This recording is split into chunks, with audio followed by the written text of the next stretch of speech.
مأساة أطفال الأويغور. إن ما يقارب 1.5 مليون طفلا قد تم فصلهم عن عائلاتهم ووضعوا في المدارس الداخلية التي تديرها الدولة كجزء من حملة منسقة لهم لاستيعابهم في الصينيين الهان ولبناء جيل جديد من الأويغور بعد استئصالهم من جذورهم، فلا يستطيعوا التكلم باللغة الأويغورية ولا يؤمنوا بدينهم، وحتى لا يستطيعون رؤية والديهم لبقية حياتهم. وفقا لمصادر متعددة، منذ 2017 أكثر من 3 ملايين من الأويغر البالغين قد تم احتجازهم في معسكرات التحول، حيث أن الصين تحاول إعادة تثقيفهم كجزء من أغلبية الصينيين الهان بمحو لغتهم وتقاليدهم وثقافاتهم وقتل هويتهم بشكل عام. ماذا عن الأطفال؟ منذ 2018 معظم وسائل الإعلام الكبرى مثل CNN والبي بي سي ووكالة أنباء واشنطن بوست بدأت نقل الأخبار عن الأويغور. تقول هيومن رايتس ووتش أن السلطة الصينية قد احتجزت أطفالا كثيرة بدون والديهم ونفيهم لدور الأيتام والمدارس الداخلية التي تديرها الدولة من دون موافقة والديهم. وفقا لوثيقة الصين، أن السلطة منذ 2016 قد صرفت نحو 1.2 مليار لإنشاء وتطوير روض الأطفال في جنوب البلاد. وقد ارتفع عدد الأطفال الذين أدخلوا في المدارس الداخلية إلى أكثر من 500 ألف طفلا في سنة 2017 فقط، منهم 90% من أطفال الأويغور.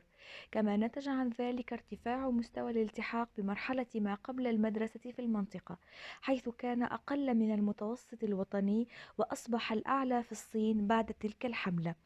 تلك المدارس تشبه القلاع بحجم منزل، مع واجهة مشرقة وأبراج برتقالية وأسطح زرقاء، والجدران مسورة بالأسلاك الشائكة، والمدخل عبارة عن بوابة حديدية كتب عليها: نحن سعداء وممتنون للوطن الأم.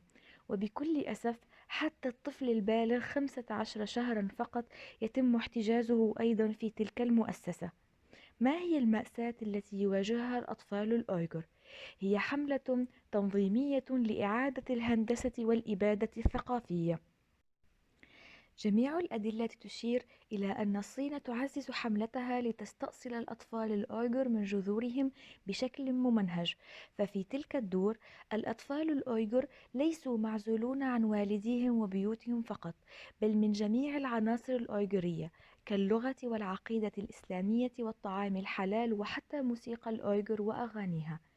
تشير الدراسات إلى أن جميع الأطفال يجدون أنفسهم الآن في المدارس التي يتم تأمينها بإجراءات إدارية مغلقة وشديدة العزلة، فالكثير من المدارس محاصرة بأنظمة مراقبة وتحت تغطية كاملة بأجهزة الإنذار وأسوار كهربائية تبلغ 10,000 وات.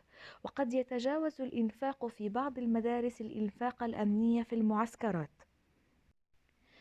ثم إنهم يجبرون على السطح بالشعارات الوطنية وأكل لحم الخنزير والتكلم باللغة الصينية وترك دين يؤمنون به ويمارسه والديهم، كما يجبرون أيضا على الغناء والرقص على الأغاني الإلحادية. لا يستطيعون أن يروا والديهم مطلقا. هناك أساتذتهم صينيون وطعامهم صيني واعتقاداتهم عقيدة شيوعية. لماذا تفعل الصين ذلك؟ تريد الصين محو هوية الأويغور وضم الأطفال الصغار إلى الصينيين الهان.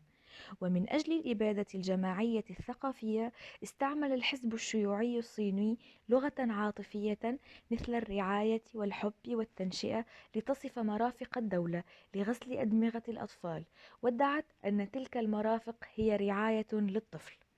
قال باحث ألماني أدريان زينز أن السلطة الصينية تحاول أن ترفع جيلا جديدا مقطوعا عن جذورهم الأصلية والاعتقادات الدينية ولغتهم الخاصة.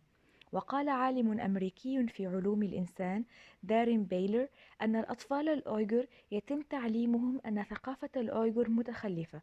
وقالت سوفي ريتشاردسون أن فصل القسرية من الأطفال من طرف الحكومة الصينية ربما يكون الأكثر وحشية في المنطقة. شهادات: دون مدرس متطوع من الصينيين الهان الذي عمل في مدرسة ريفية ابتدائية في المنطقة شهادة على موقع جيانغ تشي تيتشرز كوليدج أن أطفال الأويغور كانوا في حالة يرثى لها، وهم متسخون ويلبسون ملابس رقيقة في درجة حرارة متجمدة. كثير من الأطفال أعلن عن اختفائهم، ثم تم العثور على جثث بعضهم، وبعضهم قد استهدفوا من قبل الإتجار بالأعضاء. حوالي 100 من الآباء الأويغور الذين هاجروا قد تم عقد العديد من المقابلات معهم مع وسائل الإعلام، حيث أعربوا عن عذاباتهم النفسية. قال آمين: نحن نموت كل يوم، نحن لا نستطيع رؤية أبنائنا ولا نستطيع رؤية والدينا، هذا تعذيب أبدي.